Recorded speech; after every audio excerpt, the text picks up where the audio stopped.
Hi friends. Today we will talk about Samarkand bread. Samarkand flat bread is famous for its inimitable in its taste and features not to get stale for a long time.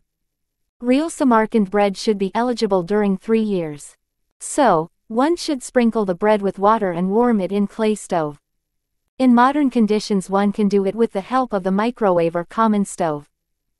It was known that the Bukharian Emir liked Samarkand bread. Once he puzzled his courtiers and ordered that Samarkand bread to be baked in his court. So, the best bread baker was asked in Samarkand. Emir ordered to come, he was brought to the palace, now you will bake bread here. He had to implement the order. But, how the master tried, the bread did not turn out so soft, as he baked in Samarkand. Bread baker thought that the matter was in Samarkand flour, or in Samarkand water, but maybe in the tandyr from Samarkand earth. So, all ingredients were brought to the master, but again and again the flat bread had absolutely another taste. What was the matter? Maybe Samarkand air is another, thought the master and the courtiers. But it was not possible to transfer the air. The master was left, because it was useless to bake Samarkand bread in Bukhara. So flat bread has been brought to Samarkand till today. There is a tradition, if you go anywhere, take Samarkand bread as a present.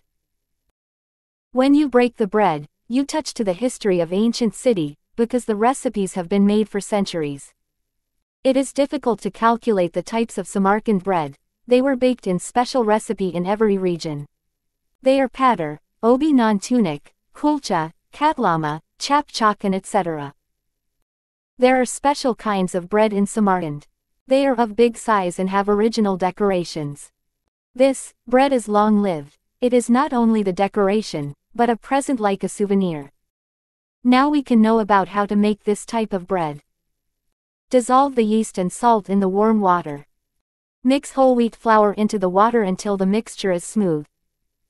Add all-purpose flour a cup at a time and mix until smooth. Keep adding flour until you have a very soft dough. Turn out the dough onto a floured surface and knead it until the dough is smooth. It should be a little sticky, but if it's sticking to your hands, just wet them a bit. Place in a clean bowl and let rise, covered, in a warm spot for 2 hours. Dust a surface with flour and break the dough up into 4 to 6 equal pieces. Form the pieces into low domed rounds, lightly cover, and allow to rise for 20 minutes. While the loaves are resting, preheat the oven, preferably with some kind of baking stone, to 425 degrees Fahrenheit.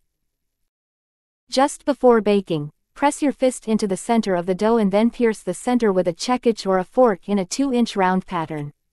Then brush the top of the bread with either milk, oil, or lard and sprinkle with nigella seeds.